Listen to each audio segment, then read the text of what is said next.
Hi, everybody. Hello. So this is our last show on the virtuoso composers that we've been sort of going since we went from Liszt to Chopin, and here we are with this. And this was sort of a mix of obviously different composers. And I think of course, we're familiar with Piazzolla to a degree. Did anybody ever hear that Casals piece before tonight? No. I mean, as I said on the show, Casals did compose. I mean, he composed a bunch of works, and there's a handful of works that are done, but this one is done.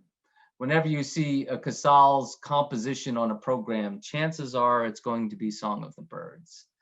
And then, of course, Ferruccio Busoni and his Bach transcriptions, which we started out with. So Busoni was one of the great pianists in history, born in 1866, passed in 1924.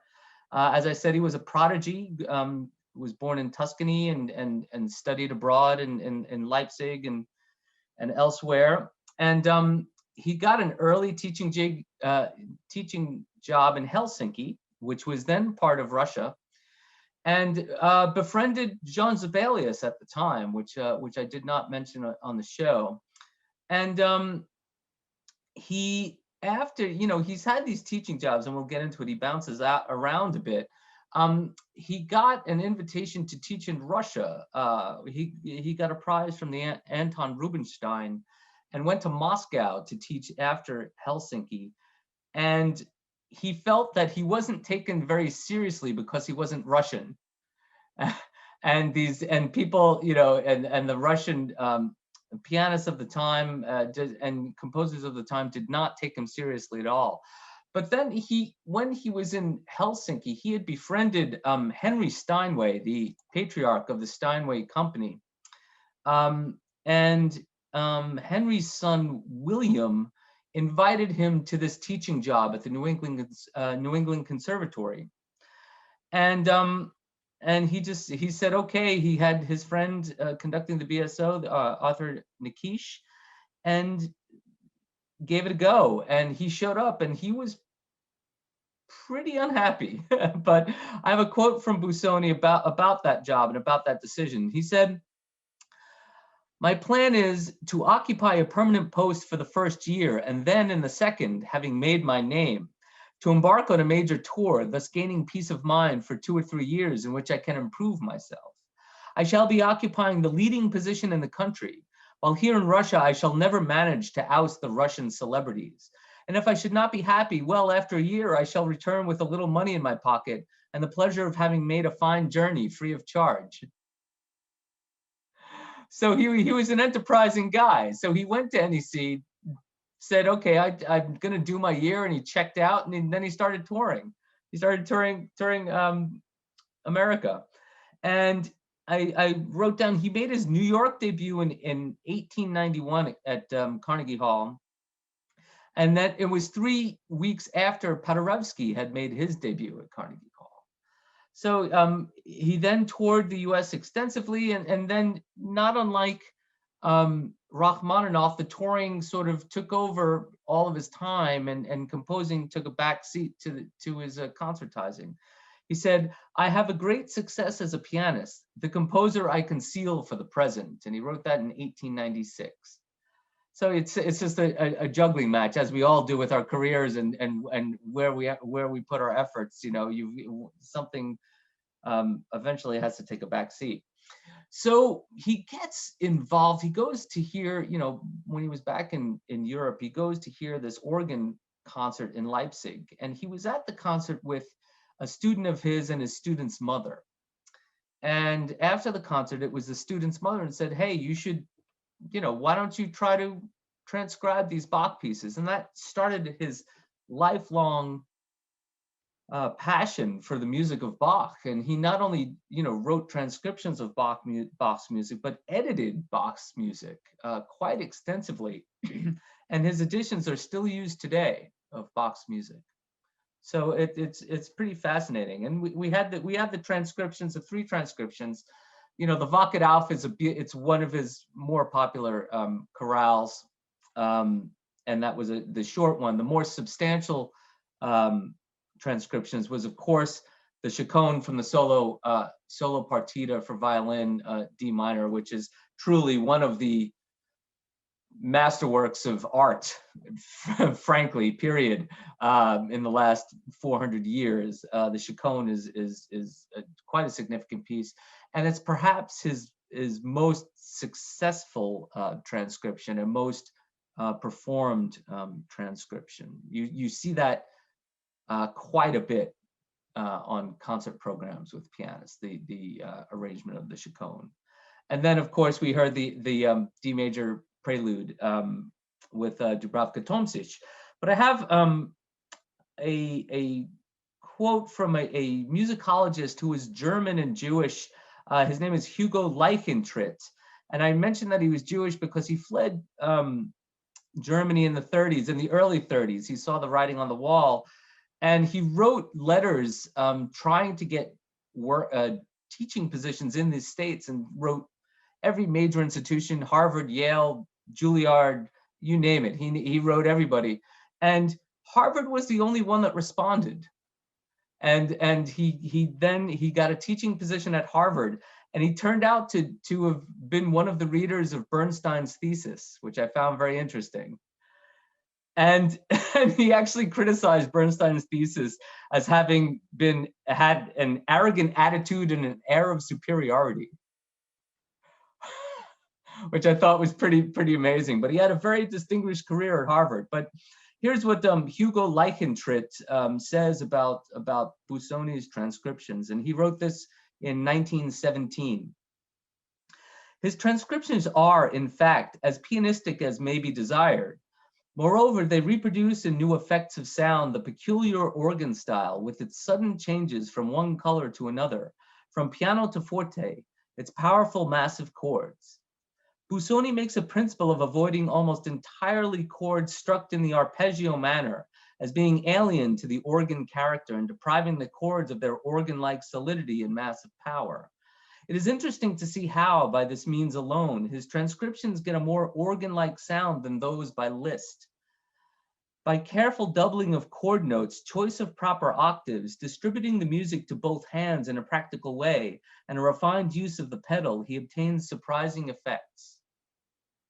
So what he's speaking to is that, in piano, you have these rolled chords, and in Liszt, he rolls the chords. These are chords like an organ, just sounding straight chords all at once. And I think that David was, before we had gotten on, commenting about them losing a little bit of something. And I think that may be one of the elements of these transcriptions and their loss. But he's going for the sound of the organ with the piano. We focused his, tonight on the transcriptions, but he also wrote original compositions. And probably the most performed of his original compositions is his piano concerto. Has anybody heard his Busoni piano concerto? No. It's Marc-Andre Hamelin has performed them, the pianist, in recent years. But that piece, you see, it pops up occasionally. It does pop up occasionally, and it's a wonderful work. But I thought I'd play a brief solo piano work of his, and this was a piece. It's called Berceuse Elegiaque, and was written in 1909, and it was originally written for orchestra. And interestingly, it was premiered by Mahler, conducting the New York Philharmonic in 1911, which I thought was rather cool. But the original version is for solo piano. So let's hear a performance. This is the pianist Stephen Huff performing the Berceuse Elegiaque of Busoni. Here we go.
What'd you think of that?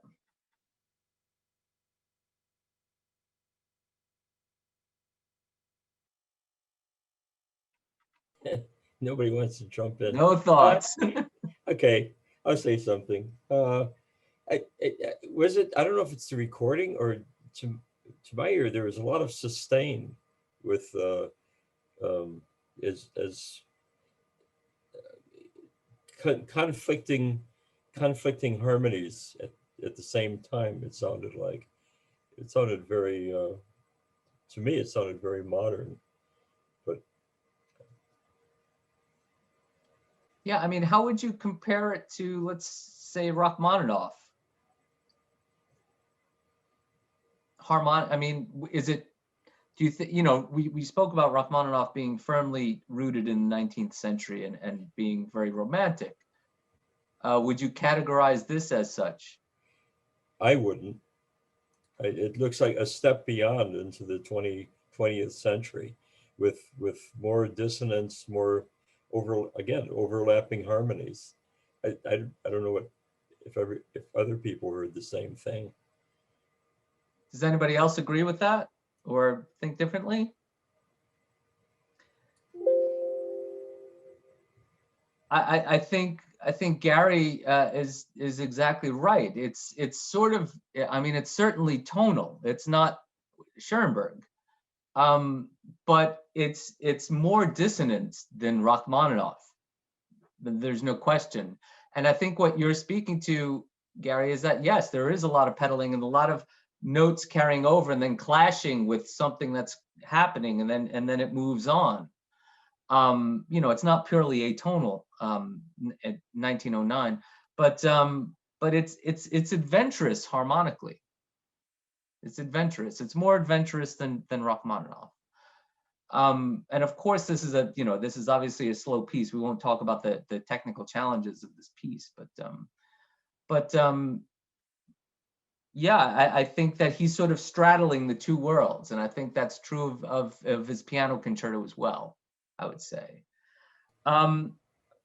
He went back to, after he was in America, he went back to Berlin, and I noted down, this is just a throwaway. He had a performance, he hosted a performance, he befriended Arnold Schoenberg, and they were quite close friends, and he hosted a performance in 1913 of Schoenberg's Pierrot Lunaire. Do we know this piece? One of the most seminal pieces of the last 150 years. It's a very, very important piece. And he develops a technique, Sprechstimme, which is spoken words on pitches, or alluding to pitches. And he hosts this performance of Pierrot Lunaire in his apartment.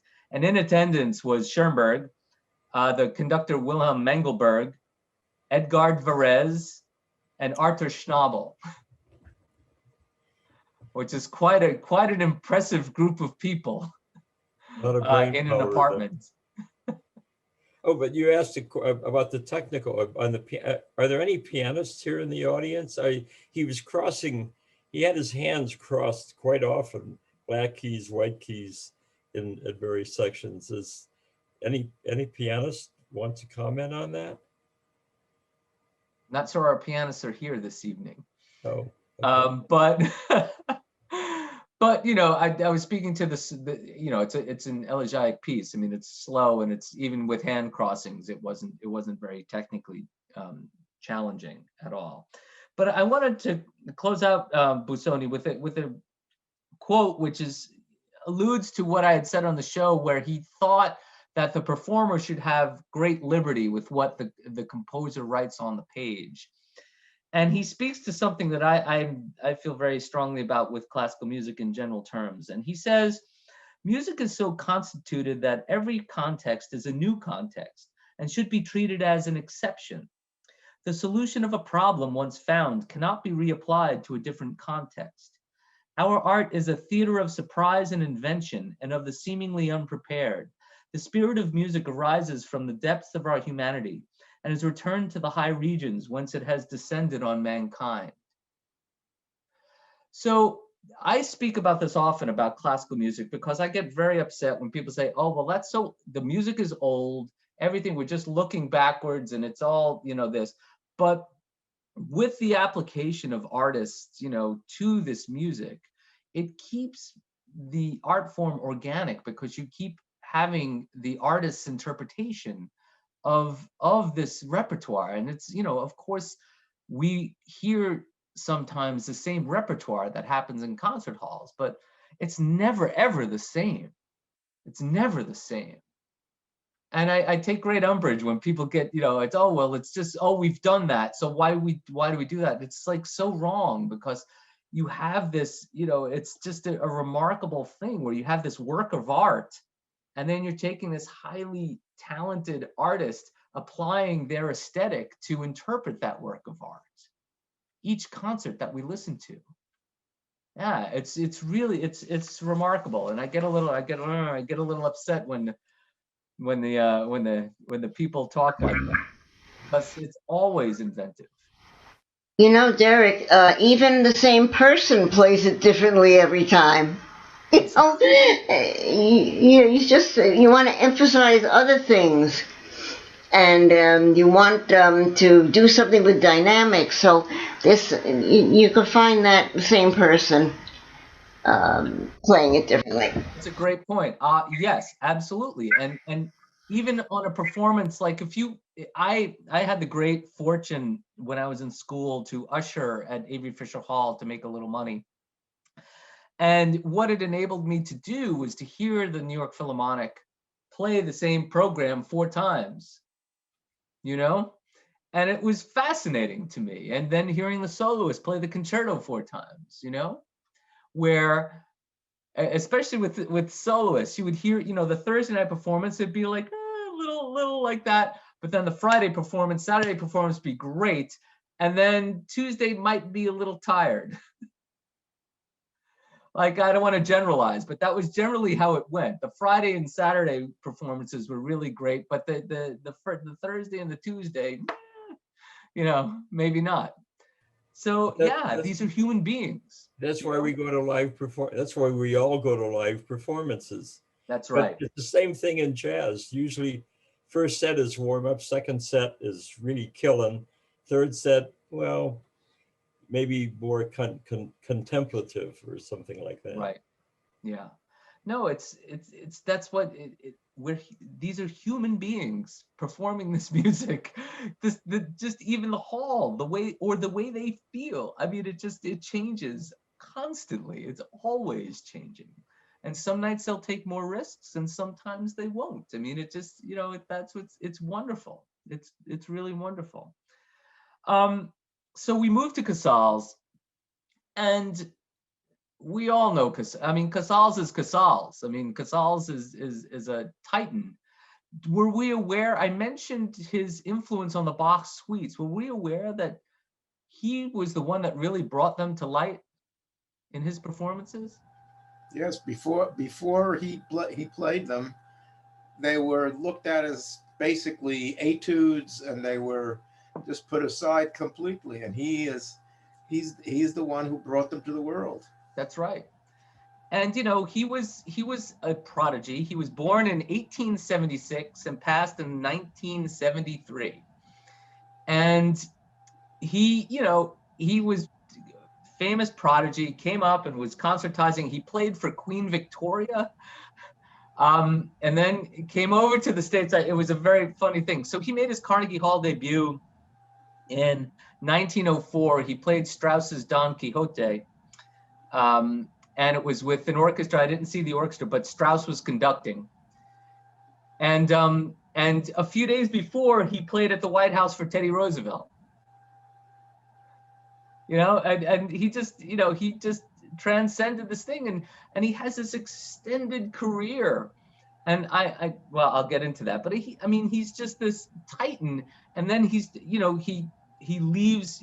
Franco comes to power. He is defiant. He will never go back to Spain.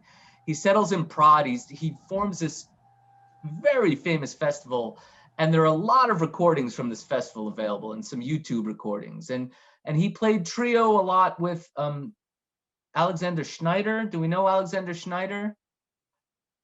Oh my goodness, Sasha Schneider from the Budapest Quartet. So he would play, and there were recordings. I have a recording of Schumann piano trios with this trio. So it was Alexander Schneider playing fiddle, Casals on cello, Rudolf Serkin on piano. That's, you know, you don't, you just don't get better than that. And then he, you know, and then he got a place in Puerto Rico. I don't know if I've been to that house. It's fantastic. His cello is there. One of his cellos is there, I should say. But he said that he would never come to the States. He would never come to the States because the States supported Franco. And I know this because, you know, I worked at the Marlboro Festival, and, you know, I worked with my boss, who was a legend in the business, Anthony Cecchia, had been at Marlboro since 1958. So he was there. He handled Casals. He was there, and he said that it was Serkin who spoke to him and said, you know, music transcends these things, and you really need to just come to Marlboro and come do this. And he did. And he spent the last, you know, 10 years. He came in 1960. So what was 84 years old, and conducted and did master classes. And I have a quote, and this is from an Alex Ross piece. I'm very close with Marlboro, and Alex Ross in 2009 wrote a very large piece in the New Yorker called Music Mountain. And I pulled a quote from that article, and it's from Yo-Yo Ma, who was a young participant at Marlboro in the early 70s. And Yo-Yo said, I played for Casals in a class. He kept saying, I can't hear you. I can't hear you. That was the feedback. But it was great, especially when he conducted the orchestra in, I think it was Beethoven's Fourth, because here's this guy who had to use an oxygen thing backstage, who needed 2 people to walk him out. You think he is about to see death, and then the music starts. And Ma impersonated an ancient shrunken man coming to life, growing in stature, raising his arms high in the air and roaring vague comments. No, Beethoven, music, crescendo. Ma went on and he said, I wasn't so sure that I wanted to have a musical career at that time. I wasn't sure that music was all it was cracked up to be. But to see a guy like that, way past retirement age, getting it up for Beethoven's Fourth, where does this energy come from? And I realized there was something very potent at work. You know, and Casals at this point was 90 and conducting the orchestra. It's real and fantastic. He's such a remarkable force in music. And because of my association with Marlboro, I was given one of the most treasured gifts that I've ever gotten. I have an LP of the Bach's first and second suites signed by Casals that I have on my wall. That was given to me by Anthony Cecchia, and it's just wonderful. But I thought I would pull. There was a piece. Does anybody remember the Bell Telephone Hour? Sure. Sure. So there was a piece on Marlboro that was done in 1967, and I pulled a little excerpt of Casals from it. It's about 3 minutes long. But I thought it would be just great to see him in action, that he's not just this mythical figure. So let's take a look. And it'll start with a brief statement of Rudolf Serkin. We started Mr. Padovbush, great artist. My father-in-law, he had that idea and started it in 1950. And when he died in 1951, I continued really to make it kind of a living memorial for him. His idea was to have experienced musicians play with less experienced, highly qualified musicians. That's right.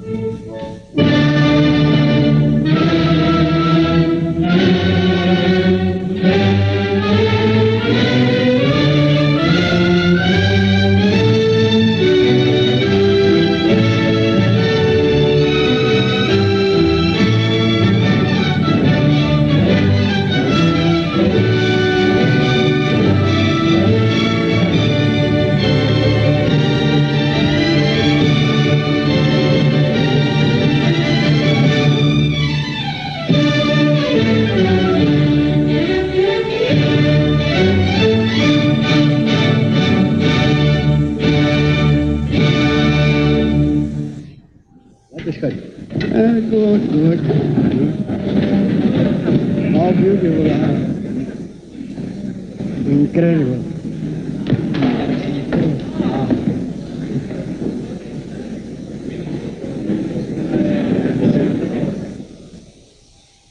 Oh, it will be all right.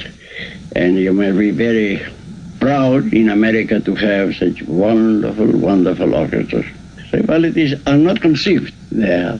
Everyone is equal. Everyone has the love for the music. And they, well, this is the best part of their lives. It's like a temple of music. This is what I consider Marlborough is.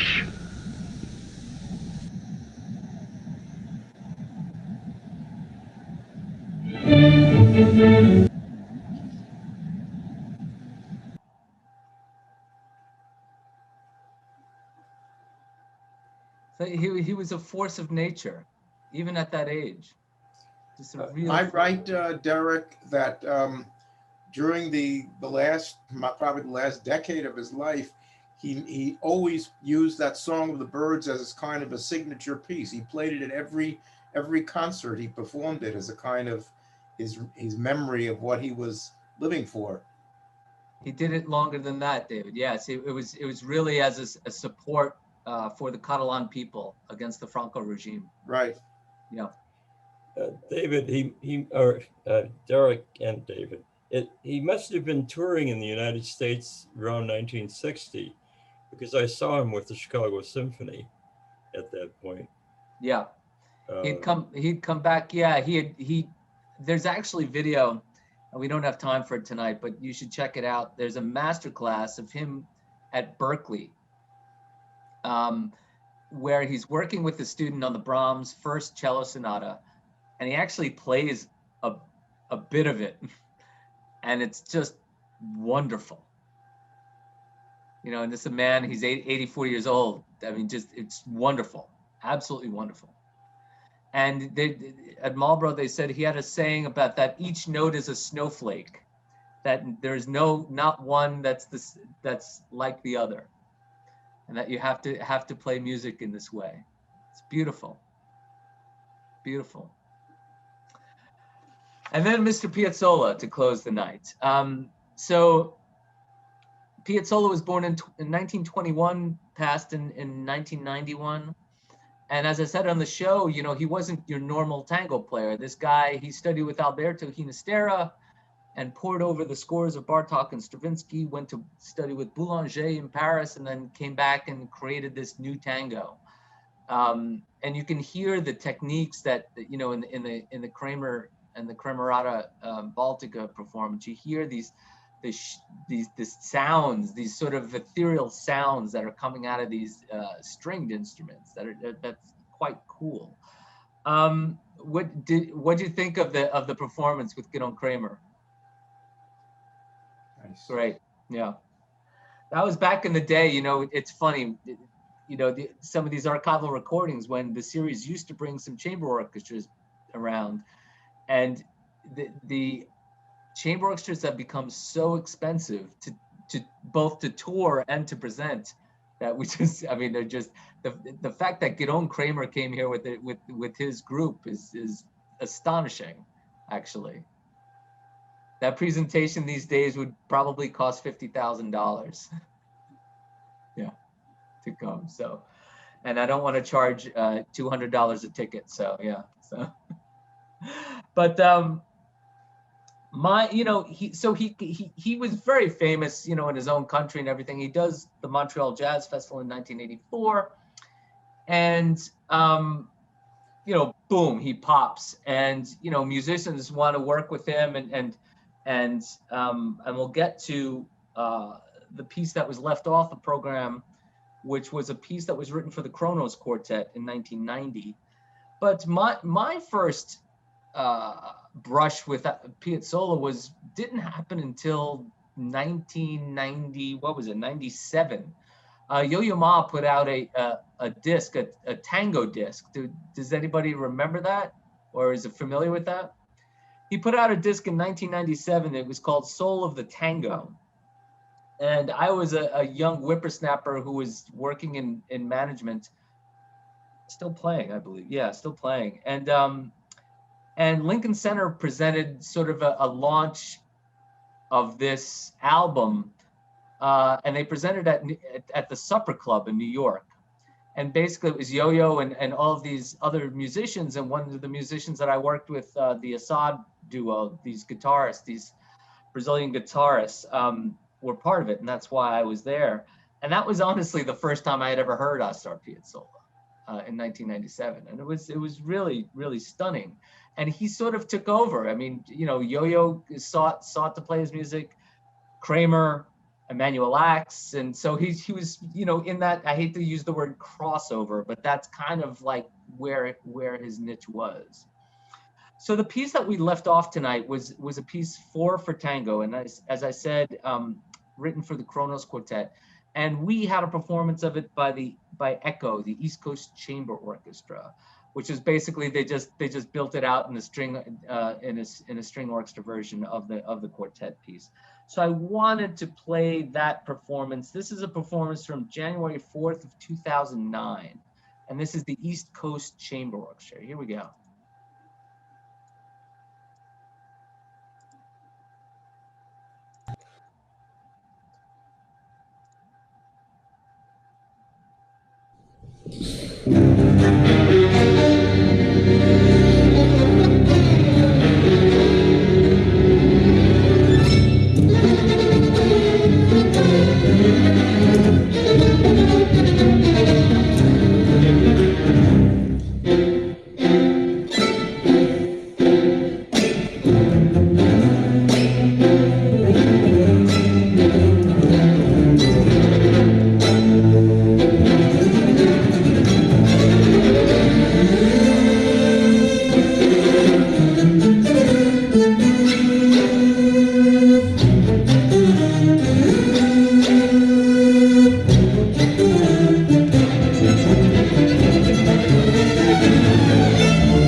What'd you think? Alex, my ears burning. The sound sounds pretty badly distorted, or is it's just my iPad that sounds bad? Was the sound actually that badly distorted, or is it my iPad that's It was messing up the fine on sound? this end. Yeah, I don't know how it came out. Oh, it's badly distorted. My ears are ringing. Really, I heard it. I heard it very clearly. Okay. Me too. I'm glad. I always worry about the zoom and how the sound is coming out, but you see like all these different techniques that he's using, and these there's like these sighs, and then the whoop, and then at the end playing at the bridge, you know, the scratching at the bridge and everything. So it's, you know, it's tango with this sort of contemporary modernist, you know, palette. Sounds like Yeah. something that would have been at home with Bernard Herrmann in a Hitchcock movie, one or the other, or I mean, and there's obvious like Psycho, you know, sort of like the glissando slides with the strings, but there's also like other kind of just relentlessness in the composition that reminded me of something that would have fit one of Hitchcock's films. You know, Brian, it's funny. The one piece that always reminds me of Psycho is Prokofiev first concerto. And the first movement, there's a gliss up there. Yep, that's actually good. I never put the two together, but yep. Yeah. Actually, I could visualize the tango dancers, you know, a man and woman performing dance to this, because of that's what it sounded like to me. I mean, that's what it is. I mean, this is not art house music. I mean, this is, I mean, they're tangos. They're meant to be danced to, for sure. Yeah, I mean, he's so, you know, his voice, we talk about iconoclast, like his voice is singular. There's nothing like Piazzolla. There's really nothing that sounds like Piazzolla. Yeah, it's kind of wonderful. I thought it was charming that we went so hardcore on like Liszt and Chopin and Rachmaninoff, and this show was like just, you know, everything was thrown to the wind, and you had pretty much soup to nuts of musical styles. So, does anybody have any questions? Of the three musicians that music we heard tonight, for me, the most serious as a composer, is serious in an advised way, is Piazzolla. I mean, that is a serious composer generating a real characteristic music of his excitement rhythmically and sonically and the effects, etc. He's a terrific composer, you know, with a kind of a limited way, but he's not Beethoven, but it's fabulous stuff. I found the Busoni, I mean, as I say, very, very marvelous in what he does, but it's trying to be Busoni Bach. It's not Busoni. Busoni's own piece I found to be basically unremarkable. Nothing says I want to go hear it again. And with Casals, I mean, he wasn't distinctive as a composer, but the small things that he did were quite beautiful. But so for me, the one that was of the three remarkable as a composer is Piazzolla. Well, I think that's evidenced in their training, frankly. I mean, I think Piazzolla had this very intensive compositional background. I mean, you know, he was studying with the best. He was studying with Ginastera, the best, you know, arguably the best composer in South America. And then on to Boulanger. I mean, you know, that's a pretty intensive pedigree for him. Whereas the others were more slanted toward the performance, who composed on the side.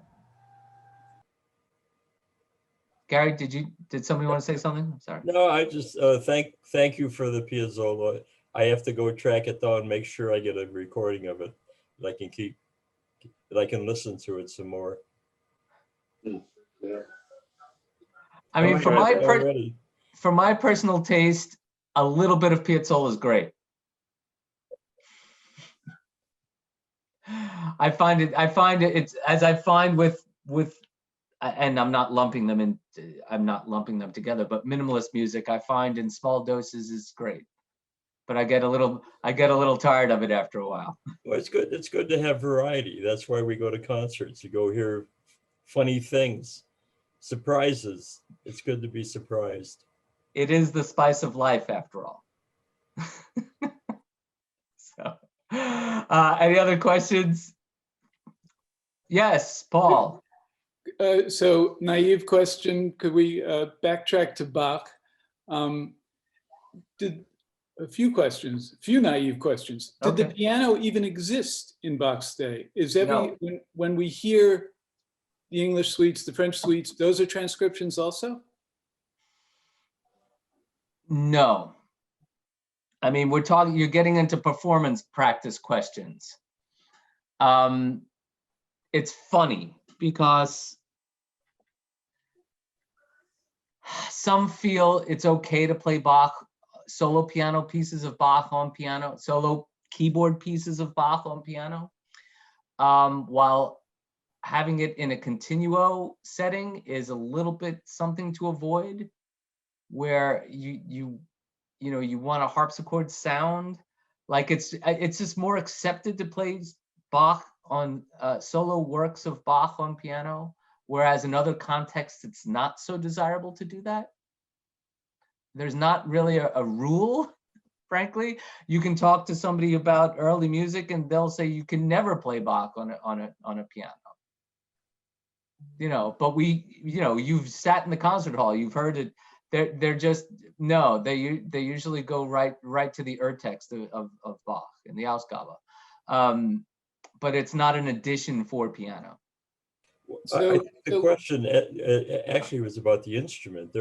Bach had a harpsichord and he had a clavichord, I believe. Yes. In his house, so he had keyboards to work on. Yes. It just wasn't the modern piano. But not the piano. Yeah, not the piano. So Leon Fleischer used to play two very lovely pieces, Jesu Joy of Man's Desiring and Sheep May Safely Graze. It's just beautiful. Those must be transcriptions, right? They are transcriptions. I'm not sure who did those transcriptions, the left-hand transcriptions. But yes, he performed them here, actually. Yeah, you guys were there. Yeah.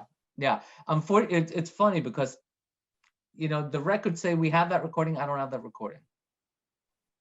Yeah, because parts of that performance were released to public radio, and I don't have the recording. And one more naive question, a little facetious. The very first piece. So how many hands does Frederick Chu have? To my knowledge, only 2. Yes, he did it as an encore. He played with the Budapest Strings, which are this fantastic ensemble. They haven't been back to the States since those. We had them twice back in the day. This was about 20 years ago. And he did that as an encore, actually, on a Budapest Strings program. So it's just a short little encore that I pulled. So, anything else? Well, thanks, everybody. Thank you very much. Thank you. Next week, we start with Mendelssohn. Mhm. And I don't know if you've checked out the website, but then we've got a few shows of Mendelssohn, and then we get heavy into Mozart. Okay. Yeah. Very Have a good good. week. Very All right, good. everybody. Have a good night. Right. Take care. Good night. Thank you. Bye-bye. Bye. Good night.